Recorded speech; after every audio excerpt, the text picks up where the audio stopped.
Hi, I'm James Dean Vogel of the Bioprocess Institute, and this is Between Two Ferals. Our guest today is Melanie Cerullo, a consummate quality professional with almost 30 years experience. Let's invite Melanie to join us for Between Two Ferals.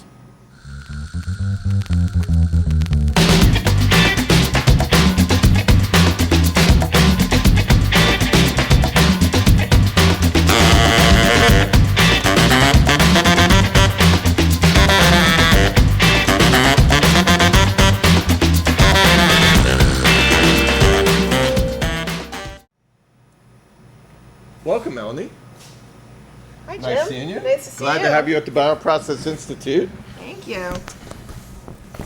Well, we like to have some of these sessions here where we're not just talking directly about a product or something, but kind of things in general. You and I have known each other for quite some time. Part of your almost 30 years of experience to be here. And then, like I said, I think you're one of my most respected quality professionals that I've worked with in my career. Thank you. Some of the things that, we talk about in these podcasts are some advice for some of the younger people kind of coming into starting their careers and so on. And I actually have one student right now that says she wants to go into quality. What would your response be to someone young, I'm not sure she really understands what quality is and all, but, it's interesting that even somebody young would want to go into quality. Right. So, well, that's interesting because usually people find quality by way of some other pathway that leads them to it. So what I'll say for people who don't know, in general, people in quality are responsible for making sure that the medications that we make are compliant and we have high quality standards, we have regulatory compliance, and we have ultimate accountability to the patient. And so the master that we serve is slightly different than maybe those in other departments like manufacturing or engineering, although we all ultimately serve the patient. So I think quality is a great path. I've spent my entire career in quality from the first job out of college. Not that that was a conscious decision. So I guess I would say is that a person will do well in quality if they enjoy routine and structure. Yep.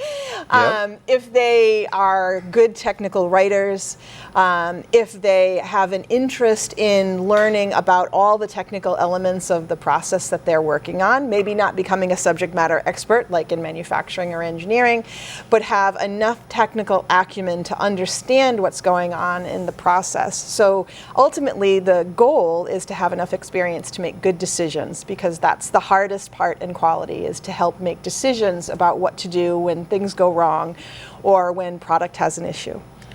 I think that is such a key thing, is because in my experience, the quality people that are able to make those decisions, and there's not always or almost always not black and white. You have to look at the weigh the options, weigh what you see.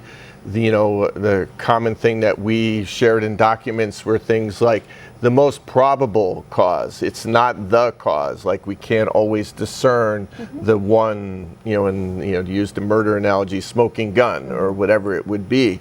And I think sometimes in my experience, folks get more of a, well, it has to meet everything, check the boxes, so to speak. And in that case, I think it's not as rewarding for those people in their career per se, but also they don't really, I think, fulfill the requirements of the job either. It's how to balance that, right, and bring a balanced approach to this, and to kind of see where things go. You talked about how you got into quality. Maybe you just share how your career started. And I know you started as a chemist, right? You went to school for chemistry, and then Right, came to sure. where you are now, where you're a senior person in quality now. Right. So my undergraduate degree is in chemistry, and I had a focus in inorganic synthetic chemistry, and not easy to find a job in that. So I did interview for a job as a synthetic chemist, and I did not get it. And so my first job was actually in the same location that we worked together in the Amgen facility in West Greenwich. However, it wasn't Amgen at that time, and it was a temp job working in quality control labs, raw material testing specifically. And so that kind of just started my career in path and quality. It wasn't a conscious decision. I didn't know everything about quality to say, yeah, let me get into that. It just so happened that, I had a background in chemistry. Analytical chemistry was pretty good for me, and that's where I started. The pivot into quality assurance, or the other half of quality, really came because I was not a great analytical chemist. Quite clumsy.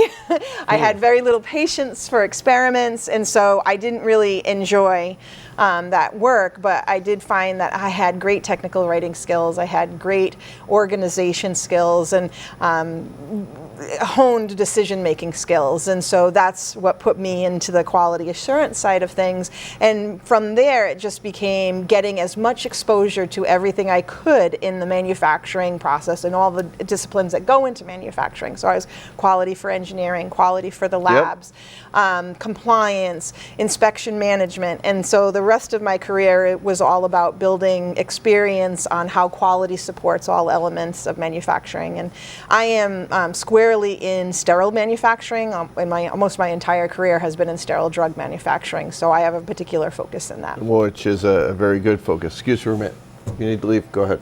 All right. So I think your understanding and your ability to understand, I'll just speak from the engineering side when we were working on things, is unique. And like I said, I've only seen a few times in my career where quality professionals seek to understand what the job function has, whether it's manufacturing or engineering or so on, because everybody's got their area of expertise and they're kind of in the weeds, so to speak, right? But quality covers all the aspects when we're talking about sterile manufacturing or any GMP process. It could be food, it could be whatever it is, and it helps the people in the job function so much more when the quality person understands what they're doing, the why, and those things. Not that they can, say, oh, well, since I understand you could do whatever you want or you can't meet the requirements, those are still there.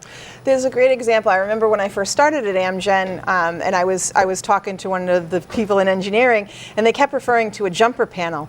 I had maybe people don't know what that is now because we don't have those anymore as much. We'll show a picture for okay, CIP. And I was like, what's a jumper panel? And Pete Cottrell took me right into the clean rooms and said, this is a jumper panel, this is what it does. I'm like, oh, I understand now. And so, having that ability to say, I'm sorry, I don't understand what you mean, can you please show me? That's the best thing a quality person can do. And I think it goes both ways, as you said. It goes to the other person to say, are you sure the person understands what you're talking about? Because you are in the weeds, you are in your expertise, and maybe you're talking too much jargon or whatever. And I'm going to jump one step further. The same thing goes when a regulator visits a facility, because they might not know what a jumper panel is or so on. I had a similar experience where I was communicating with the regulator about the ASME BPE, and we were explaining the design aspects, and one of the things we work on quite a bit here at BPI is L over D. So basically length over diameter for dead legs and so on. So I basically showed her the standard, and we went out into the field on a WFI system and explained what the L over Ds were as a design standard. So again, it's about the communication and having that understanding with other disciplines or other job functions that you have to get along with every day. Right. Absolutely. I will say another element too, that in my last several roles, one of my favorite partners organizations is engineering, and I think a lot of people don't spend as much time with engineers as they should, not to kind of toot your horn. But I find that engineers are problem solvers. So like a lot of times if we have an issue in manufacturing, we have something going on and we say, okay, this is the problem. It's the engineering group that like say, here's the problem, how do we solve that? And quality doesn't have to be the problem, like the solution to the problem, but you have a whole entire department of people whose job it is to say, how do I solve problems? And I also think that's something quality people should spend a lot of time talking to, manufacturing, engineering, to help figure out how to solve problems when they happen. Well, one of our big things that we talk about, it's kind of been a common theme in our podcast, is, in my words, it's, you have to become at one with the process. You have to understand what it is. So taking the Star Wars metaphor and then really just bring that back. So whether it's the engineer, the manufacturing professional, and the quality people, is understand what you're doing and why you're doing it. Growing cells, it's fairly, straightforward. We've been doing it for beer and wine for thousands of years, move it into therapeutics and so on. But the nuances of, cell culture versus yeast is very different. And then chances of contamination and how you ensure those aren't there. There are requirements that we have in the CFR and other regulatory documents to ensure that. But just even, I'll go to, is it an aseptic process or is it a sterile process? And how do you navigate across those lines? Right. I think that's also another thing that I try to caution younger quality people against is the instinct everyone has to say, well, at such and such a company, we did it this way, right? Blindly. Every company you work for, every product you make is different from something else. And so we don't want to fall into the trap of saying, oh, well, at this last company, we did it this way, so that's the way I'm going to do it here. Every new product and process is completely different. And while you want your experience of those other companies to inform you on what you should do here, you can't take it lock, stock, and barrel that the same solution, or even this one I get a lot, the same 483 that happened at the last company is going to be something you need to do exactly the same at this new company. To defend here. Right. Yep, absolutely. So I know you have a philosophy. Why don't you tell us about your 3 pillars and kind of something there maybe to share, so that might help, I think, not just young people, but others in the view of quality. Well, I think, I'm someone who starts with the vision, right? It's hard to figure out a strategy and have a path and kind of even stay motivated if you don't have a vision for something. And so, people talk about the term quality culture, and that's a real squishy term, I think, although you can find tons of articles on it, and none of them say exactly the same thing. So it's kind of strikes me as one of these things that's a little bit personal.